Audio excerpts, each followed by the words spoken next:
Selamat pagi pemirsa, apa kabar Anda di pagi hari ini? Senang sekali saya Heri Orun kembali menjumpai Anda dalam Berita Papua. Sejumlah informasi pilihan dan teraktual disiapkan tim redaksi kami. Berikut 3 berita utama kami sajikan untuk Anda.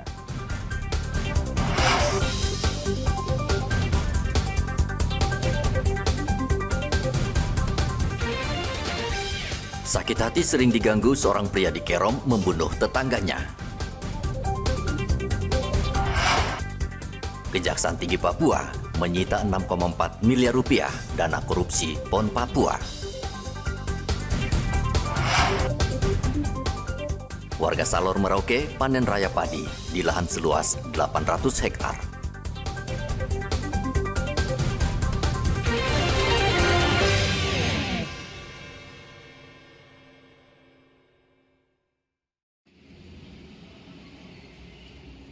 Seorang pria di Kabupaten Kerom, Provinsi Papua nekat membunuh tetangganya sendiri karena sakit hati. Rumah tangganya kerap diganggu korban. Pembunuhan terjadi 6 September 2024 di Kampung Faven Numbu, Distrik Yafi, Kabupaten Kerom. Pelaku masuk rumah korban dan langsung menganiaya korban menggunakan senjata tajam. Pelaku langsung melarikan diri ke Papua New Guinea dan atas kerjasama Polres Kerom dengan konsulat PNG, pelaku berhasil ditangkap. Pelaku yang masih tetangga korban ini mengakui perbuatannya karena kesal terhadap korban yang sering mabuk kemudian mengganggu istrinya. Meninggalkan TKP dan menuju distrik Grid PNG di Papua New Guinea dan pelaku sekitar 2 minggu kemudian berkat kerjasama kita Polres Kerom yang aktif dengan Papua New Guinea, PNG, dan dengan konsulat dan polisi PNG yang ada, sehingga untuk tersangka bisa diketahui keberadaannya dan diamankan. Dan tentang prepare pasal 340 KUH pidana, subsidiar pasal 338 KUH pidana, karena ini kenapa kita kenakan pembunuhan berencana, karena sebelumnya sudah direncanakan terlebih dahulu. Ini Tersangka dikenakan pasal 340 tentang pembunuhan berencana dengan ancaman hukuman mati atau penjara seumur hidup. Arthur melaporkan dari Kerom, Papua.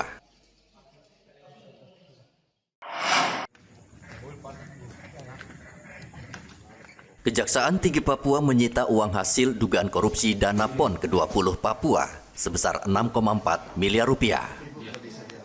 Kejati menyita uang ini dari salah satu vendor di bidang pemasaran PON Papua.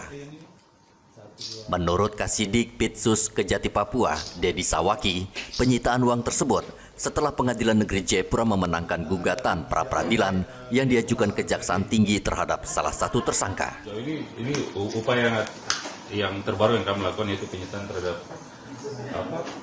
sejumlah uang, dan berikutnya tetap untuk pemanggilan kepada para saksi tetap dilakukan, dan tidak menutup kemungkinan ada bertambah tersangka baru yang akan kemudian kami tetapkan apabila terdapat ya minimal 2 alat bukti yang sehubungan dengan pra peradilan kemarin, ya penetapan tersangka yang disampaikan juga terkait dengan itu. Namun bukti yang kami miliki sudah sekitar 60-an saksi yang telah dilakukan pemeriksaan oleh pihak kejaksaan, hasil perhitungan kerugian negara, dan bukti-bukti lainnya telah kami peroleh. Sehingga kemarin di pra-peradilan permohonan mereka ditolak dan Kejaksaan Tinggi menang pra-peradilan kemarin. Kejaksaan Tinggi akan terus menyelidiki dan menyidik kasus dugaan penyalahgunaan dana PON ke-20 Papua dan memastikan tidak ada tebang pilih atas kasus ini. Sebelumnya, Kejati Papua telah menetapkan 4 orang sebagai tersangka penyalahgunaan dana PON 20 Papua. Keempat tersangka kini sudah ditahan di Rutan Abepura. Tim Liputan melaporkan dari Kota Jayapura, Papua.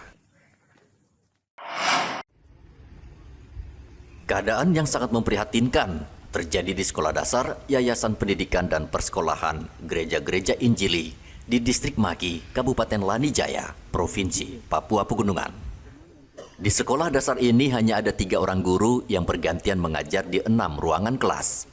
Mirisnya lagi, sudah setahun terakhir, 2 guru honorer jarang di sekolah. sehingga hanya ada 1 guru honorer yang aktif mengajar. Ada berapa kelas?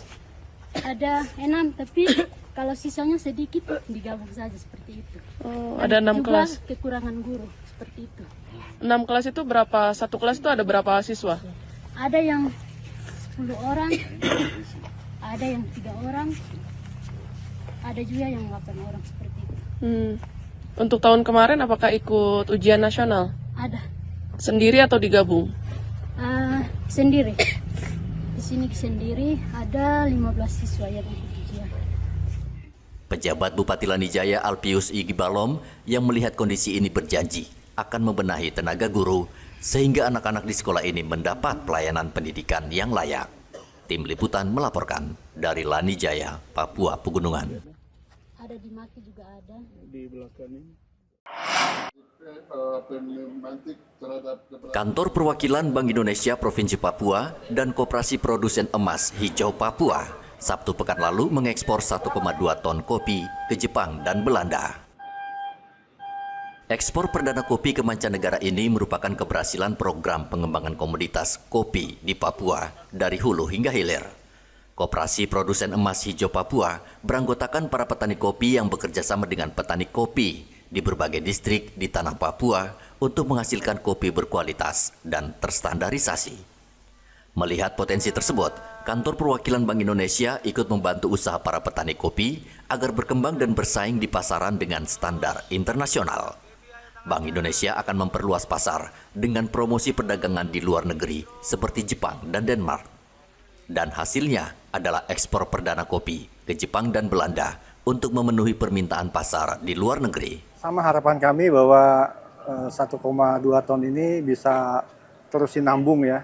Terus sinambung bisa Papua, khususnya petani kopi Papua bisa mampu meningkatkan kapasitas produksi untuk memenuhi permintaan dunia.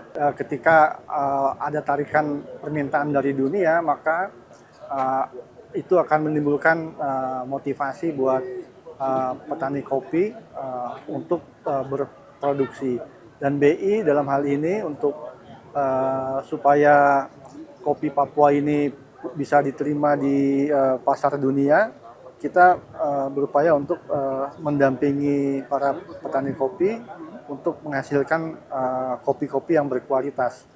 Artinya dari sisi SDM, mereka kita bangun bagaimana berkebun dengan baik, dan untuk kopi Papua ini kan memang kita tahu bersama bahwa mereka melakukan pertanian yang organik ya. Itu merupakan salah satu keunggulan kopi Papua. Ini kita akan lakukan secara kontinu. Makanya tadi sampaikan Bapak Kepala BI bahwa kalau tahun ini kita ekspor 1,2, minimal tahun depan sama atau dia lebih meningkat begitu. Kita siapkan permintaannya begitu. Jangan tahun ini 1,2 terus tahun depan turun 500 kilo. Wah, itu lama-lama nanti tidak bisa kita ekspor lagi. Jadi untuk bagaimana kita memenuhi itu ya pasti kerja keras teman-teman koperasi dengan pihak petani menyiapkan ini. Jadi di mana kita ambil, misalnya kalau dari Papua Pegunungan, teman-teman lakukan koordinasi dengan Pemprov di sana, terus karena ini kan sudah beda wilayah ini. Kita di Provinsi Papua, tapi kita ngambilnya di Provinsi Papua Pegunungan dulu. Upaya Koperasi Produsen Emas Hijau Papua untuk mengembangkan kopi khas Papua dengan ekspor tersebut bisa menjadi contoh bagi pengusaha kopi untuk mengembangkan industri ini secara konsisten, bertahan, dan berkelanjutan. Tim Liputan melaporkan dari Kota Jayapura, Papua.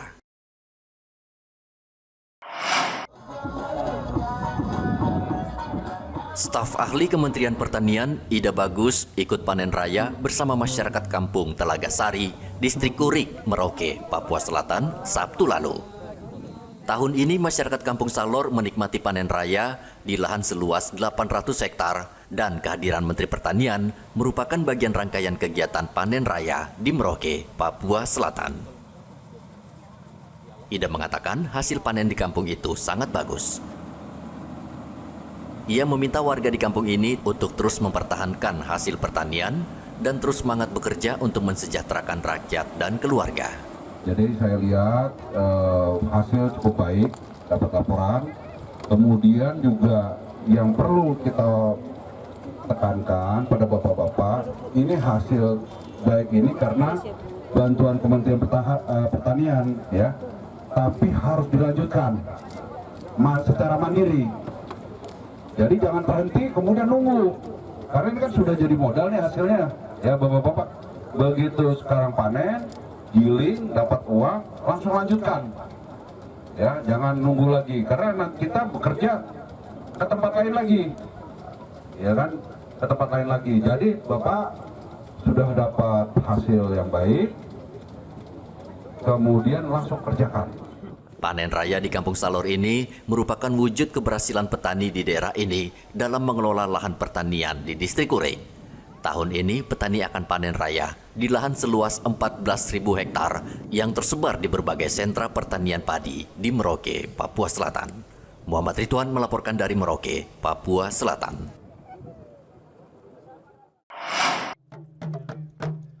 Pemerintah Kota Jayapura melalui Dinas Pemberdayaan Masyarakat Kampung Jumat lalu meresmikan kantor pemerintahan kampung di Kampung Tobati, Kota Jayapura, Papua. Pembangunan fasilitas kampung ini bersumber dari anggaran kampung tahun 2024 senilai 832 juta rupiah. Penjabat Wali Kota Jayapura Christian Sohilait mengapresiasi pemerintah Kampung Tobati yang telah menggunakan dana kampung dengan baik. Ia meminta para aparatur kampung memelihara dan menjaga kantor pemerintahan yang baru dengan baik sehingga bisa melayani masyarakat. Beberapa hal yang memang masih kurang, misalnya jalan jeramba, ada rumah. Saya pikir saya akan perintah juga beberapa OPD teknis untuk juga memberikan support kepada pemerintahan kampung di sini. Nah, karena itu tadi dalam pesan saya mengimbau kepada semua masyarakat, mari kita berikan support kepada kepala kampung dalam menjalankan tugas pemerintahan di sini. Itu yang pertama. Yang kedua, saya juga sampaikan pesan kepada semua aparat kampung untuk menggunakan kantor dengan baik supaya pelayanan kepada masyarakat dapat terpenuhi dengan baik. Memang kampung ini ternyata dia menjadi kampung tertinggal walaupun dia dekat dengan kota.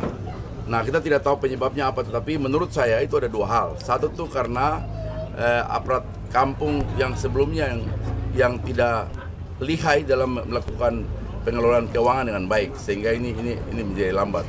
Yang kedua juga anak-anak kampung di sini yang mungkin mereka semua pergi ke kota lalu mereka lupa ke kampung ini.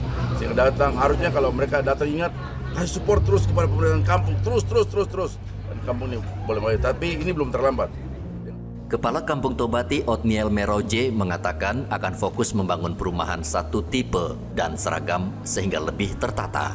Karena Kampung Tobati sudah menjadi kampung wisata. Selain itu di Kampung Tobati juga akan berdiri homestay di bukit untuk wisatawan.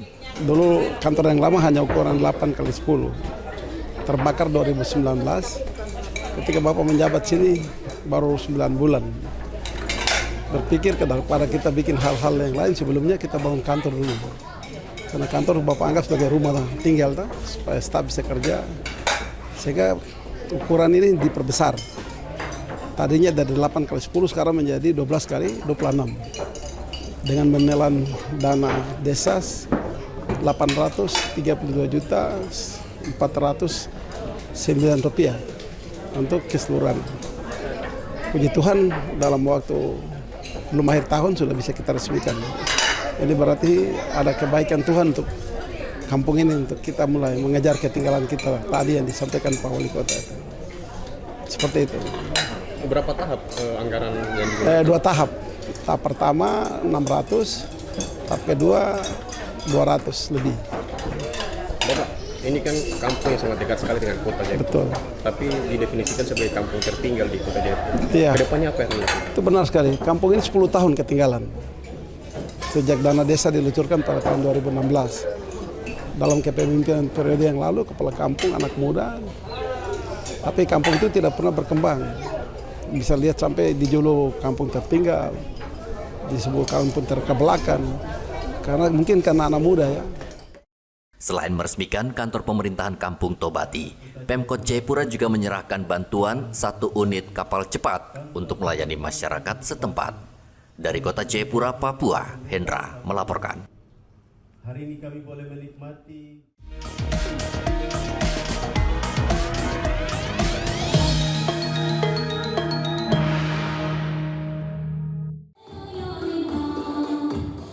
KPU Merauke menyosialisasikan tahapan pilkada kepada tokoh agama yang berlangsung Sabtu lalu di salah satu hotel di kota Merauke.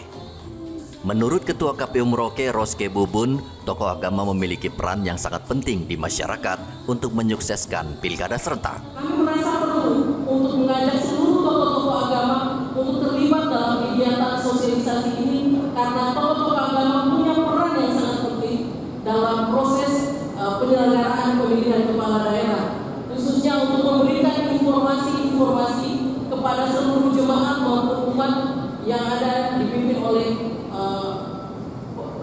para tokoh-tokoh agama yang kami undang hari ini, bahwa pelaksanaan pemilihan kepala daerah tertinggal 48 hari lagi Bapak Ibu. Kami telah melaksanakan seluruh tahapan pelaksanaan pemilu dan sudah pemilihan kepala daerah ini sudah menuju puncaknya. Hari ini terhitung 48 hari menuju 27 November 2024. Pelaksanaan DPT daftar pemilih tetap telah kami tetapkan untuk KPU Kabupaten Merauke dengan jumlah pemilih 168.107 pemilih yang tersebar di 415 TPS, 22 distrik, 179 kampung, 11 kelurahan. Pilkada serentak hanya tinggal 1 bulan lagi. KPU dan Bawaslu serta aparat keamanan semakin sibuk, khususnya mengawal logistik ke sejumlah TPS dengan tepat waktu. Muhammad Ridwan melaporkan dari Merauke, Papua Selatan.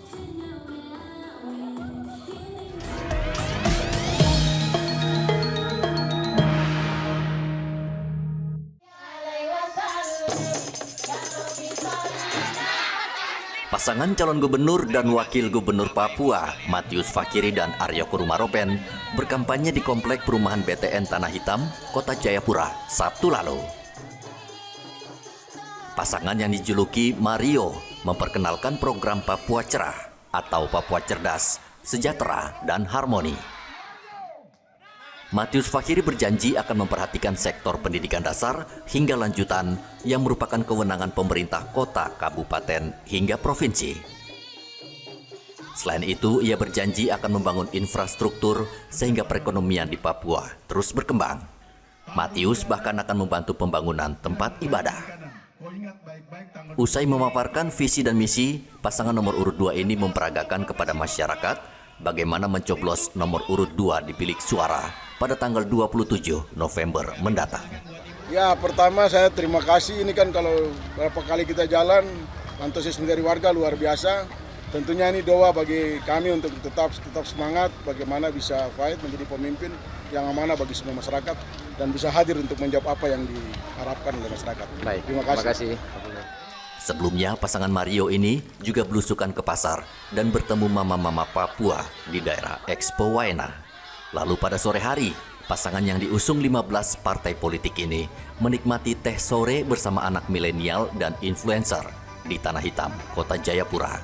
Tim Liputan melaporkan dari Kota Jayapura, Papua.